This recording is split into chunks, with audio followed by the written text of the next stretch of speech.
चंद्रपूर काँग्रेसमध्ये गेल्या अनेक दिवसांपासून सुरू असलेलं धानोरकर आणि वडेट्टीवार यांच्यातलं वाकयुद्ध किंवा यांच्यातलं एकंदर राजकीय युद्ध आणि तणाव यामुळे काँग्रेसची अगदी हातात असलेली सत्ता गमावण्याची वेळ येते की काय अशा पद्धतीची स्थिती निर्माण झाली होती। भाजप आणि महायुतीला ज्या काही मनपांवर आपलं वर्चस्व मिळवता आलेलं नाहीये त्यापैकी एक महानगरपालिका म्हणजे विदर्भातली चंद्रपूर महानगरपालिका। इथं काँग्रेस सर्वात मोठा पक्ष ठरलाय आणि जर फक्त 4 जणांना आणखी सोबत घेतलं तर काँग्रेस इथं सहजपणे आपली मॅजिक फिगर सुद्धा गाठू शकतं। पण इथलं पक्षांतर्गत गटातटाचं राजकारण गेल्या अनेक दिवसांपासून जे काही उफाळलेलं होतं त्यामुळे काँग्रेस इथून सत्ता गमावते की काय अशा पद्धतीची स्थिती निर्माण झाली। चंद्रपूर काँग्रेसमध्ये धानोरकर आणि वडेट्टीवार असे 2 गट पडले आणि हातातोंडाशी हात आलेला घास हा कधीही हिरावला जाऊ शकतो अशा पद्धतीची स्थिती निर्माण झाली। पण आता हे सगळं चित्र निवळल्याचं साधारणतः पाहायला मिळतंय। पण या गेल्या काही दिवसांपासून चंद्रपुरामध्ये नेमकं काय काय घडत होतं, धानोरकर आणि वडेट्टीवार यांच्यातला वाद काय एवढा विकोपाला गेला आणि त्यामुळे खरोखरच काँग्रेसवर सत्ता धोक्यात आल्याची ही स्थिती नेमकी का निर्माण झाली होती, याच सगळ्या संदर्भामध्ये आतापर्यंतच्या अपडेट्स गेल्या अनेक दिवसांपासून आतापर्यंत ज्या काही प्रमुख गोष्टी घडल्या आहेत त्या आपण आता पाहणार आहोत। लगेच व्हिडिओला सुरुवात करूया। नमस्कार, मी गौरी आणि तुम्ही पाहत आहात प्राईम टाइम महाराष्ट्र। सुरुवातीला एक महत्त्वाची आठवण, तुम्ही जर अजूनही आमचं चॅनेल सबस्क्राईब केलं नसेल तर ते जरूर करा। तर झालंय असं की विजय वडेट्टीवारांनी चंद्रपूर महानगरपालिकेमध्ये काँग्रेसच्याच नवनिर्वाचित नगरसेवकांना जबरदस्ती उचलून नेलं असा गंभीर आरोप प्रतिभा धानोरकरांनी केला। खर तर वडेट्टीवारांनी काँग्रेसचे 30 नगरसेवक निवडून आल्यानंतर सत्ता स्थापनेचा प्रयत्न करायला हवा होता, मात्र त्यांनी नगरसेवकांना घरातून उचलून गटबाजी सुरू केली आहे। ते असं करायला नको होतं, त्यामुळे उर्वरित नगरसेवक सुरक्षित राहावे यासाठी आम्ही त्यांना हॉटेलवर हलवलं असं प्रतिभा धानोरकरांनी त्यावेळी सांगितलं। मात्र धानोरकरांच्या या वक्तव्यामुळे एकतर हे स्पष्ट झालं की इथे 2 गट आहेत आणि ते एकमेकांच्या विरोधामध्ये उभे ठाकल्यामुळे सत्ता स्थापनेमध्ये यामुळे आता अडचणी येऊ शकतात। चंद्रपूर हा माझा लोकसभा मतदारसंघ आहे। वडेट्टीवारांनी माझ्या मतदारसंघामध्ये ढवळाढवळ करू नये ही आमची मागणी आहे, नाहीतर उद्याला आम्ही त्यांच्या ब्रह्मपुरी विधानसभा मतदारसंघामध्ये ढवळाढवळ करू असा थेट इशारा त्या पुढे धानोरकरांनी वडेट्टीवारांना दिला।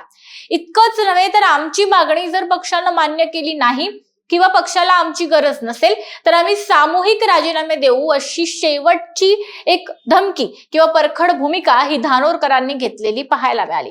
आणि त्यानंतर खरं तर सगळी सूत्र बदलली। काँग्रेस महानगरपालिकेमध्ये विजयानंतर सुद्धा काँग्रेसमध्ये ही जी काही गटबाजी चव्हाट्यावर आली त्यानंतर ही जी नाराजी आहे ती निवळण्यासाठी अनेक प्रयत्न झाले। दरम्यान धानोरकरांनी आपल्यावर केलेल्या या आरोपांवर विजय वडेट्टीवारांनी नेमकं काय म्हटलं ते पाहणं महत्त्वाचं आहे। तर सुरुवातीला वडेट्टीवारांनी एकंदरच या वादावर पडदा टाकण्याचा प्रयत्न पुरेपूर केला। भाजपचे कोणतेही नेते कितीही ओरडले तरी चंद्रपुरामध्ये काँग्रेसचाच महापौर होईल असं म्हणत वडेट्टीवारांनी धानोरकरांविषयी आपली भूमिका फार काही जहाल घेतली नाही। नेत्यांमध्ये गैरसमज होत असतात, पण कार्यकर्ता हा महत्त्वाचा असल्यानं त्यांना समाधान वाटेल असा निर्णय घेण्यात येईल असं वडेट्टीवारांनी स्पष्ट केलं। चंद्रपुरामध्ये महापौर बसवण्यासाठी आवश्यक असलेले संख्याबळ जमलं असून शिवसेना उद्धव बाळासाहेब ठाकरे पक्षातील नेत्यांची सुद्धा चर्चा झाली आहे आणि ठाकरेंचा पक्ष देखील काँग्रेस बरोबरच सत्तेत असेल असा सुद्धा विश्वास विजय वडेट्टीवारांनी काही दिवसांपूर्वी व्यक्त केला। आता असं वाटू शकतं की मग त्यानंतर हा वाद शांत झाला, पण त्यानंतर सुद्धा एकदा हा वाद पेटला आणि तो पेटला गटनेता पदावरून। गटनेता पदावरून चंद्रपूर काँग्रेसमध्ये पुन्हा एकदा अंतर्गत वाद उफाळून आला। गटनेता पदावर आपल्याच समर्थकाची नियुक्ती व्हावी असं दोघांनाही म्हणजे विजय वडेट्टीवार आणि प्रतिभा धानोरकर अशा दोघांनाही वाटलं। ते दोन्ही नेते आक्रमक होते, आग्रही होते आणि त्यामुळे काँग्रेसमध्ये पुन्हा सत्ता स्थापनेचा एक पेच काही तासांपूर्वी निर्माण झाला। हा वाद शमवण्यासाठी काँग्रेस प्रदेशाध्यक्ष हर्षवर्धन सपकाळांच्या उपस्थितीमध्ये काल नागपुरामध्ये एक बैठक झाली आणि या बैठकीमध्ये तडजोडीचा मार्ग निघेल अशा पद्धतीची अपेक्षा होती, पण या बैठकीमध्ये काही फरक पडला नाही। या बैठकीत सुद्धा या दोन्ही नेत्यांनी सारखीच भूमिका घेतली, सारखीच आग्रही भूमिका घेतली आणि परिस्थितीमध्ये फारसा काही बदल झालेला दिसला नाही। त्यामुळे काँग्रेसच्या हातातून हे सगळं जातंय की काय अशा पद्धतीची स्थिती निर्माण झाली। उलट वडेट्टीवारांनी इथे थेट गटनेता पदाची मागणी केली आणि गट स्थापनेच्या प्रक्रियेला त्यामुळे ब्रेकच लागला। त्यांची मागणी तर मान्य झालीच नाही, कारण की 2 गट आमने सामने आले होते आणि त्यामुळे एकंदरच हा जो काही निर्णय आहे तो ज्या दिवशी व्हायचा होता त्या दिवशी झाला नाही. पण अखेर वडेट्टीवारांनीच एक पाऊल मागे घेतल्यानंतर हे सगळं प्रकरण आता निवळल्याचं पाहायला मिळत आहे. कारण अखेर या सगळ्या गटनेता स्थापनेच्या नाट्यमय घडामोडीनंतर खासदार प्रतिभा धानोरकर यांच्या गटाचा विजय झालाय. कारण धानोरकरांचे समर्थक सुरेंद्र आडबालेंची चंद्रपूर मनपाच्या गटनेतापदी निवड झाली आहे. खासदार प्रतिभा धानोरकरांनी नागपूरच्या विभागीय आयुक्त कार्यालयामध्ये सुरेंद्र आडबाले यांना गटनेता म्हणून नियुक्ती केल्याचं काल रात्री उशिरा जाहीर केलं.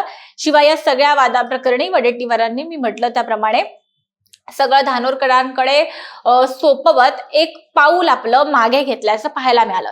याविषयी वडेट्टीवारांची जी प्रतिक्रिया आली आहे ती जर आपण पाहिली तर वडेट्टीवार असं म्हणाले की आज सकाळी झूम मीटिंग झाली आणि सगळे प्रभारी सचिव या ठिकाणी होते. आमच्याकडे संख्याबळ 27 आहे आणि मित्रपक्षांचे 3 अशा पद्धतीनं 30 संख्याबळ आहे. उर्वरित 4 संख्या जी लागते ती सत्ता स्थापन करण्यासाठी कशी आणायची ही जबाबदारी खासदार धानोरकरांवर दिलेली आहे. धानोरकर जे नाव देतील त्यांना महापौर करायचं असं सुद्धा ठरवलेलं आहे आणि गटनेत्यावर सुद्धा एकमत झालेलं आहे. प्रदेशाध्यक्षांनी नाव दिलंय तोच गटनेता असेल असं ठरलंय.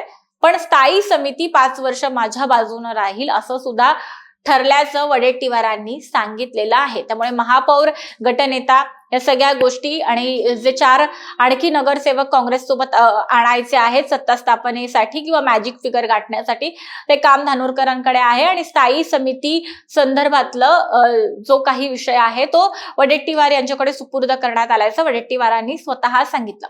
आणि अशा प्रकारे गेल्या अनेक दिवसांपासून उफाळलेला चंद्रपूर काँग्रेसमधला हा वाद आता अखेर शमलाय असं किमान म्हणता तरी येईल. धानोरकरांनी सामूहिक राजीनाम्याचा इशारा दिल्यानंतर काँग्रेसमध्ये अत्यंत सामंजस्यानं पुढील या सगळ्या हालचाली झाल्याचं दिसतंय. अर्थात तसं केलं नसतं तर खरोखरच मी म्हटल्याप्रमाणे काँग्रेसच्या हातातोंडाशी आलेला सत्तेचा घास गमावला गेला असता. पण आता महापौर पद धानोरकर ठरवणार, गटनेता धानोरकर ठरवणार, पण स्थायी समिती जी महानगरपालिकेमध्ये अत्यंत महत्वाची मानली जाते ती वडेट्टीवारांनी स्वतःकडे ठेवण्याचा हा जो काही एक मुद्दा मांडलेला आहे की स्वतःकडे असणारे या संदर्भात हे जे म्हटलेलं आहे. त्यामुळे अर्थातच वडेट्टीवारांनी आपला सुद्धा यामध्ये फायदा करून घेतला हे अगदी स्पष्ट आहे.